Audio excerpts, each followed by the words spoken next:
بسم اللہ الرحمن الرحیم۔ حضرت عبداللہ بن مبارک رحمۃ اللہ تعالی علیہ کی ایمان، علم اور تقوی بھری داستان۔ ابتدائی زندگی۔ حضرت عبداللہ بن مبارک 118 ہجری میں پیدا ہوئے۔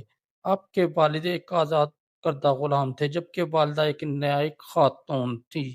اللہ تعالیٰ نے آپ کو غیر معمولی ذہانت، فہم اور حافظہ عطا فرمائے۔ شروع میں آپ نے تجارت کو اپنا ذریعہ بنایا، مگر ساتھ ساتھ علم دین کی طرف بھی شدید رغبت رکھی۔ بچپن ہی سے آپ کا رجحان نیک صحبت اور پرہیزگاری کی طرف تھا۔ آپ نے قرآن مجید حفظ کیا، پھر حدیث اور فقہ کی تعلیم حاصل کی۔ ان کے اساتذہ میں بڑے بڑے محدثین شامل تھے، جیسے امام ابو حنیفہ، سفیان ثوری اور امام مالک۔ علم حاصل کرنے کا شوق۔ حضرت عبداللہ بن مبارک نے دنیا کے مختلف شہروں کا سفر کیا تاکہ علم دین حاصل کریں۔ آپ ایک جگہ بیٹھ کر مطمئن نہ ہوتے، بلکہ جہاں بھی کسی نیک اور علم والے کی خبر سنتے فوراً اس کی طرف سفر کرتے۔ یہی وجہ ہے کہ آپ کو سید التابعین فی زمانہ کہا گیا۔ آپ کے بارے میں مشہور ہے کہ اگر وہ دن میں تجارت کرتے تو رات کو علم دین میں غرق رہتے۔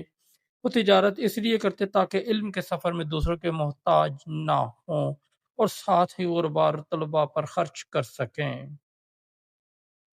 سخاوت اور ایثار۔ آپ نہ صرف علم میں بڑے تھے بلکہ سخاوت میں بھی بے مثال تھے۔ آپ کی تجارت سے جو نفع حاصل ہوتا اس کا بڑا حصہ فقراء، یتامى اور مجاہدین پر خرچ کرتے۔ روایت ہے کہ آپ ہر سال جہاد کے لیے جانے والے لشکر کے اخراجات اپنی جیب سے پورے کرتے، سپاہیوں کے اہل خانہ کو مدد دیتے۔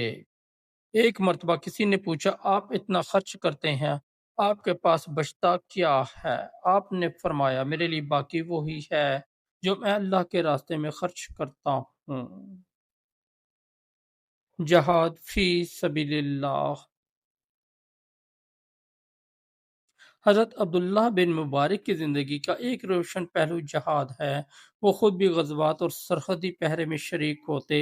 ایک مرتبہ آپ نے خراسان کے علاقے میں جہاد کیا۔ رات کے وقت جب سپاہی آرام کرتے تو آپ خاموشی سے اٹھ کر تہجد پڑھتے۔ ایک دن ایک سپاہی نے آپ کو دیکھا کہ آپ رات بھر عبادت کرتے ہیں اور دن کو جہاد میں مصروف رہتے ہیں۔ وہ حیران ہو گیا کہ یہ شخص اتنی قوت کہاں سے لاتا ہے۔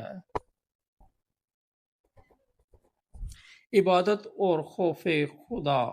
آپ کی عبادت کا یہ حال تھا کہ جب قرآن کی تلاوت کرتے تو اکثر روتے اور لرز جاتے۔ ایک مرتبہ سورۃ توبہ کی یہ آیت پڑھی،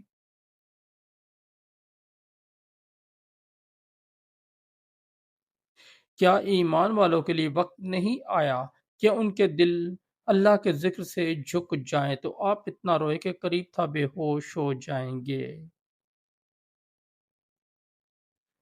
نصیحتوں سے بھری شخصیت۔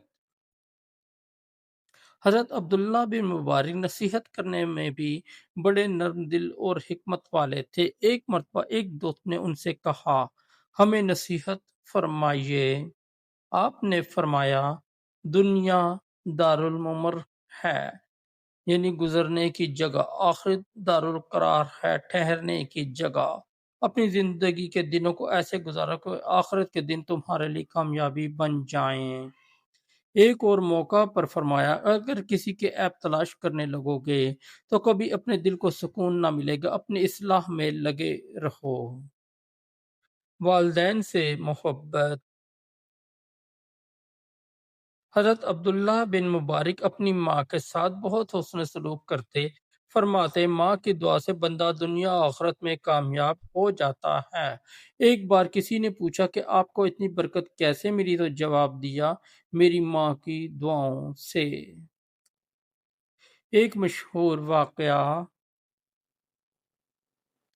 ایک مرتبہ آپ حج پر جا رہے تھے، راستے میں دیکھا کہ ایک لونڈی گندگی کے ڈھیر سے ایک مردہ پرندہ اٹھا کر لے گئی۔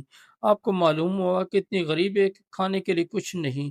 یہ منظر دیکھ کر آپ کے دل میں رحم آیا۔ آپ نے فوراً اپنی قربانی کا جانور اس کو دے دیا اور خود حج سے واپس ہو گئے۔ لوگوں نے کہا، آپ نے حج کیوں نہ کیا؟ آپ نے جواب دیا، اس لونڈی کے گھرانے کی خدمت میرے حج سے افضل ہے۔ علمی مقام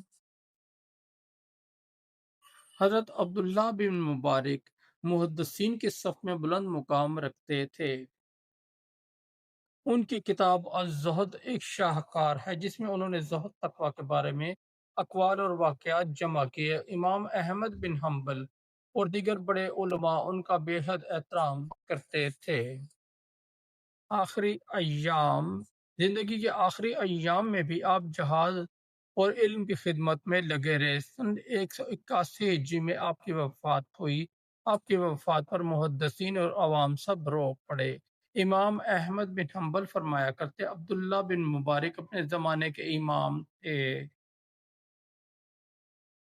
سبق اور پیغام۔ حضرت عبداللہ بن مبارک کی زندگی ہمیں یہ پیغام دیتی ہے کہ دنیا کمانا برا نہیں، برا یہ ہے کہ اسے صرف اپنے لیے رکھا جائے۔ اصل دولت علم، تقوی اور دوسروں کی خدمت ہے۔ عبادت کے ساتھ جہاد اور خدمت خلق کو بھی اہمیت دینا ضروری ہے۔ ماں باپ کی دعائیں انسان کی زندگی کو کامیاب بنا دیتی ہیں۔ نیک صحبت انسان کی شخصیت کو سنوارتا ہے۔ دوستوں اگر آپ کو ہماری سٹوری اچھی لگی تو ہمارے اس چینل کو سبسکرائب کر دیں، اس ویڈیو کو لائک اور دوستوں کے ساتھ شیئر کر دیں۔ بہت شکریہ۔